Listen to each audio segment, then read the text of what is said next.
Hello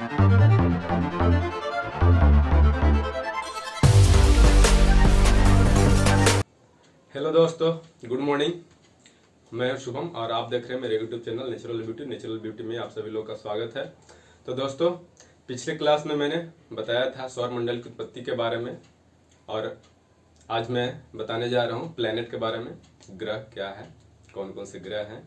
ठीक है दोस्तों, तो आइए बिना टाइम गवाए हम लोग वीडियो को स्टार्ट करते हैं। दोस्तों देखिए, यहाँ पर ग्रह पहले जो थी, ग्रह की परिभाषा क्या थी, ठीक है, देख लीजिए। ग्रह क्या है? ग्रह वह खगोलीय पिंड जिसमें अपना प्रकाश तथा उष्मा न हो और वे सूर्य के प्रकाश से प्रकाशित होते हों और उन्हीं का मतलब कि सूर्य का ही परिक्रमा करते हों, ग्रह कहलाते थे। ठीक है, जैसे हम लोग पृथ्वी, मंगल, शनि, ये सब चीजें क्या ग्रह के एग्जाम्पल में। ठीक है, पहले की परिभाषा थी। ठीक है, आपकी परिभाषा नीचे देखते हैं हम लोग। देखिए, वर्तमान में ग्रहों की संख्या 9 से घटकर कितना आ गई है? 8 आ गई है। पहले ग्रहों की संख्या कितनी थी? 9 थी और घटकर अब 8 हो गई है। वो एक ग्रह कहाँ गया वो आगे मैं बताता हूं। ठीक है, देखिए 2006 24 अगस्त 2006 को एक अंतर्राष्ट्रीय भौगोलिक संघ, कहने का मतलब IAU इंटरनेशनल एस्ट्रोनॉमिकल यूनियन, ये एक संघ था जिन्होंने ग्रह की परिभाषा परिवर्तित कर दी और ग्रहों की कुल संख्या कितनी कर दी? 8 कर दी। ठीक है, और इन्होंने परिभाषा क्या क्या दी है, कहाँ पे सम्मेलन हुआ है? देखिए 24 अगस्त 2006 अंतर्राष्ट्रीय भौगोलिक संघ का सम्मेलन चेक गणराज्य की राजधानी प्राग, ये प्राग कहाँ है? यूरोप में है। ठीक है, यूरोप में हुआ था और इसी सम्मेलन में क्या था? प्लूटो यानी यम को परिभाषा, ग्रहों की परिभाषा से वंचित कर दिया गया। वो क्यों किया गया उसका जानकारी आगे दे देता हूं। देखिए, ये जो अंतर्राष्ट्रीय भौगोलिक संघ 2006 में जो हुआ था, इन्होंने परिभाषा दिया, सारे मिल के सारे वैज्ञानिक लोग। इसमें परिभाषा ये दिया गया कि ग्रह उस खगोलीय पिंड को कहा जाता है जिसमें अपना प्रकाश और उष्मा न हो। ग्रह उस खगोलीय पिंड को कहा जाता है जिसमें अपना प्रकाश और उष्मा न हो, जो सूर्य के प्रकाश से प्रकाशित होते हो और उसकी मतलब सूर्य की परिक्रमा करते हो और साथ ही साथ अपने घर में मतलब कि अपने परिधि में घूमता हो। साथ ही साथ कहा? अपने घर में, मतलब कि यह परिधि है, इसी में गोल गोल घूमता हो। ठीक है, और साथ ही साथ अपने घर में घर में या फिर परिधि में घूमता हो, किसी अन्य ग्रह के परिधि में नहीं। मतलब कि यम जो था, इसको परिभाषा से इसलिए हटा दिया गया ना, यम जो था, ये जो नेपच्यून था, वरुण जिसको बोलते हैं, और ये जो था, ये क्या करता था? यम ये अपने कक्षा में घूमते घूमते कभी कभी क्या करता था कि इसके कक्षा में घूमने लग जाता था। ठीक है, तो इसीलिए ये अपने कक्षा में घूम रहा है, लेकिन कभी कभी ये इसके कक्षा में भी घूमने लग जाता था, इसीलिए इसको ग्रह की श्रेणी से निकाल दी गई। ठीक है दोस्तों, अब देखिए ग्रह कौन कौन सी है। ग्रह की परिभाषा के बाद देख लीजिए कि कौन कौन से ग्रह होते हैं, कैसे होते हैं और इसको एग्जाम्पल इसका क्या क्या हो सकता है। ठीक है, देखिए दोस्तों, ग्रह को मुख्यतः 3 भाग में बांटा गया है। एक है शास्त्रीय ग्रह, जिसको परंपरागत या फिर प्राचीन ग्रह बोल सकते हैं। दूसरा है अवान्तर ग्रह, या इसी को बोलते हैं एस्टेरॉयड इंग्लिश में। ठीक है, बौना ग्रह फिर होता है तीसरा नंबर, इसको ड्वार्फ प्लैनेट बोलते हैं। ठीक है, शास्त्रीय ग्रह को क्लासिकल ग्रह मतलब कि क्लासिकल प्लैनेट भी बोलते हैं। ये क्या होते हैं? शास्त्रीय ग्रह किसको बोलते हैं? जो IAU 2006 में जो परिभाषा दिया गया, वही परिभाषा यहाँ पे हो जाएगा। ठीक है, शास्त्रीय ग्रह का। ठीक, अब देख लेते हैं इसके बाद सूर्य से बढ़ते दूरी के अनुसार शास्त्रीय ग्रह कौन कौन है। तो पहला है बुध, शुक्र, पृथ्वी, मंगल, बृहस्पति, शनि, अरुण तथा वरुण। तो इनकी कुल संख्या कितनी है? टोटल 8 रह गई है। पहले थी 9, लेकिन 2006 24 अगस्त 2006 के अनुसार जब ये परिभाषा दिया गया, तो ये हो गया इनकी संख्या कुल 8 हो गई। ठीक है, अब देखिए अवांतर ग्रह एस्टेरॉयड किसको बोलते हैं। एस्टेरॉयड हम लोग जैसे वैसे वो ग्रह जो मंगल तथा बृहस्पति के बीच में सामान्यतः पाए जाते हैं, जो सूर्य की परिक्रमा करते रहते हैं। ठीक है, ऐसे अवांतर ग्रह तो लाखों में होते हैं, जिसको क्षुद्र ग्रह भी बोला जाता है। लाखों में मतलब कि ब्रह्मांड में तैरते रहते हैं। लेकिन जो बड़ा अवांतर ग्रह जिसको बोल सकते हैं वो है वास्ता या फिर वेस्ता बोल सकते हैं, पैलस, हाइजिया।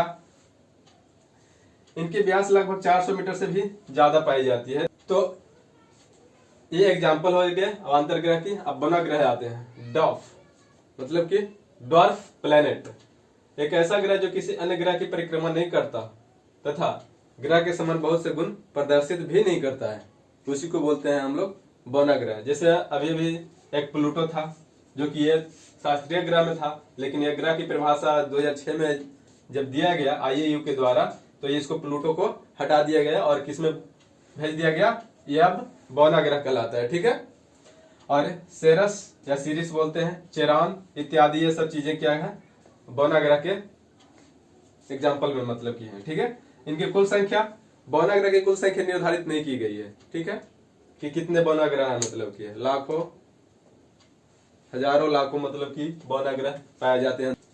ये सारी चीजें ऐसे थियोरेटिकल। अब देख लीजिए, आप लोग एक फिगर बनाएंगे, उससे आप लोग को एग्जाम मतलब कि याद करने में सहूलियत होगी। ठीक है, देख लीजिए वो चित्र क्या क्या है, उसमें बता दिया जाएगा कि आंतरिक ग्रह और आंतरिक ग्रह, बाह्य ग्रह, पार्थिव ग्रह, हल्के ग्रह, भारी ग्रह, ये सारी चीजें उसमें बता देंगे। आप लोग ध्यान दीजिएगा। दोस्तों देखिए ये फिगर है, मैं समझा देता हूं इसको। जैसे ये सन है, ठीक है, इसको मान लीजिए कि ये सन है और सन से दूरी के अनुसार ये सारे जो ग्रह है, 8 ग्रह है, ठीक है, बढ़ते दूरी के अनुसार है। सन से नजदीक, सबसे नजदीक बुध, उसके बाद शुक्र, उसके बाद पृथ्वी, फिर मंगल, फिर बृहस्पति, फिर शनि और अरुण, उसके बाद वरुण।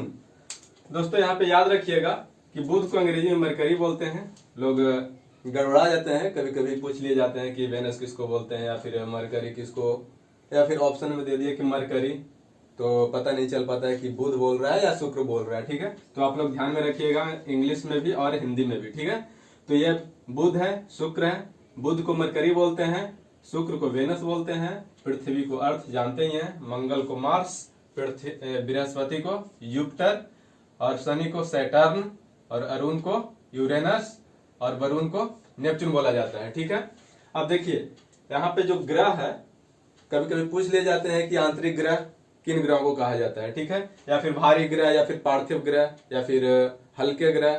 ठीक है, तो ये सब चीजें किस ग्रह को कहा जाता है, तो या फिर अवांतर ग्रह, जो मैंने बताया था कि अवांतर ग्रह जो है मंगल और बृहस्पति के बीच में जितने भी ये छोटे छोटे पार्ट हैं, ये जो छोटे छोटे जितने भी एस्टेरॉयड क्षुद्र ग्रह की तरह है, लाखों में ये क्षुद्र ग्रह हैं, तो इन दोनों के बीच में ये अवांतर ग्रह पाए जाते हैं। तो आप लोग ध्यान में रखिएगा। ठीक है, इन्हीं को अवांतर ग्रह कहा जाता है। अब देखिए पार्थिव ग्रह, सूर्य और अवांतर ग्रह के जो बीच के जो भाग है ना, इन्हीं भागों में पाया जाता है अब पार्थिव ग्रह या भारी ग्रह या फिर आंतरिक ग्रह बोल सकते हैं हम लोग। ठीक है, अब पार्थिव ग्रह क्यों बोलते हैं, तो पार्थिव मतलब पृथ्वी के आकार, पृथ्वी के बनावट की जैसा ही इन लोग का बनावट है। ठीक है, इसीलिए इसको पार्थिव ग्रह बोलते हैं। अब भारी ग्रह क्यों बोलते हैं, क्योंकि ये सब जो बने हुए हैं ये भारी तत्वों से बने हुए हैं, इसीलिए भारी ग्रह बोला जाता है। ठीक है, और आंतरिक ग्रह, आंतरिक ग्रह क्यों बोलते हैं इस सबको, तो आंतरिक ग्रह का मतलब कि अवांतर ग्रह और सूर्य के अंदर के ग्रह को आंतरिक ग्रह बोला जाता है। ठीक है, और अब देख लीजिए बाह्य ग्रह या फिर जुवेरियन ग्रह। पहले देख लीजिए जुवेरियन ग्रह किसको बोलते हैं, तो जुवेरियन जुपिटर की तरह, मतलब कि जुपिटर की तरह ही सारे जो ग्रह हैं वो सब हल्के हैं। ठीक है, इसीलिए इसको जुवेरियन ग्रह बोला जाता है या फिर हल्के ग्रह बोल सकते हैं, क्योंकि यह गैसीय, एक तरह से गैसीय गोला मतलब कि मानते हैं। इनमें भारी तत्व नहीं बल्कि हल्के तत्वों से बनी होती हैं ये सारे ग्रह। ठीक है, इसीलिए इसको हल्के ग्रह बोला जाता है।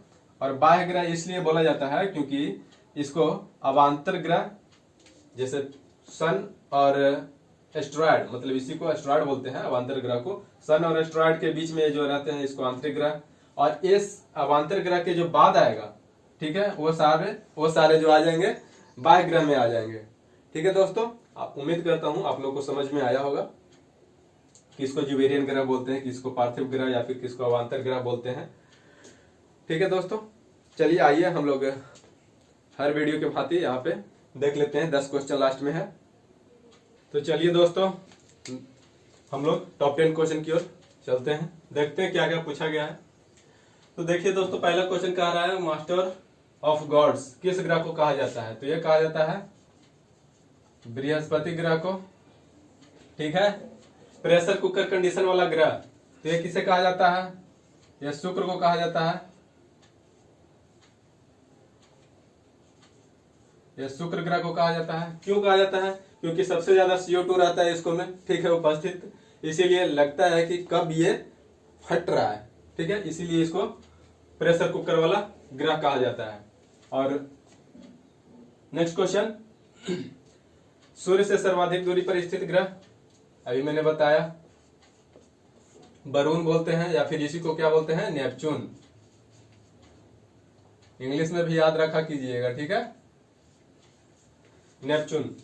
सर्वाधिक उपग्रहों वाला ग्रह, पहले थी बृहस्पति, अब शनि बन गई है। चमकीला ग्रह, तो सबसे चमकीला ग्रह कौन किसको बोला जाता है? तो ये शुक्र ग्रह को बोला जाता है। दूसरा सर्वाधिक उपग्रहों वाला ग्रह, तो ये हो जाएगा बृहस्पति।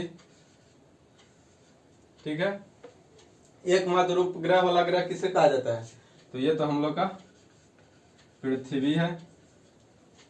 आकाश गंगा या फिर मिल्की वे सदृश ग्रह किसे कहा जाता है? तो आकाश गंगा सदृश ये बोला जाता है शनि ग्रह को।